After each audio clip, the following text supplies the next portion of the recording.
Hi everyone, this is Mami Rods and this is Lakbay Ganap Family, and for today, ang i-cover natin is the rooftop na bagong bukas here in Mall of Asia. The main attraction here is yung mga lights nila. It is a festive of Christmas talaga. And may paswing pa nga eh. This area is very Instagrammable. Kasi tingnan nyo naman yung tsura, no? Ang ganda tingnan sa picture. Kung mapapansin nyo dito sa area na to, pumasok ako bigla. And then yung mga kids namin ni Daddy AJ, sumunod na lang. Ayan, still inner kid pa rin ang meron tayo sa ating katawan, kahit mami na tayo. Ayan, so pasimula si mami. Beware dito ha, kasi water yan. Ayan, mapapansin ninyo ha.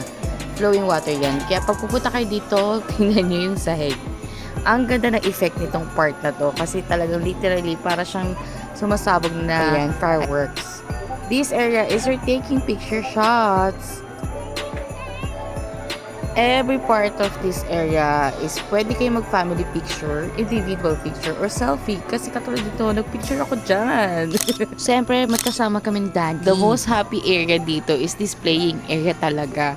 Lahat ng mga kids nakita nyo, pagkakita pa lang nila Zoe and Yeshua, tumakbo na sila kaagad dito. Kasi, tingnan nyo naman, bagong-bago yung mga parts ng yung play area na to. Tingnan nyo naman, no, inikot ko talaga yung camera para makita nyo as the whole.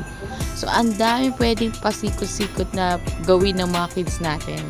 And they are so very happy. So, if you want to know more about kind of this, don't forget to follow us. So, if we added value to your trips and ganaps, don't forget to heart this video or thumbs up and comment down below.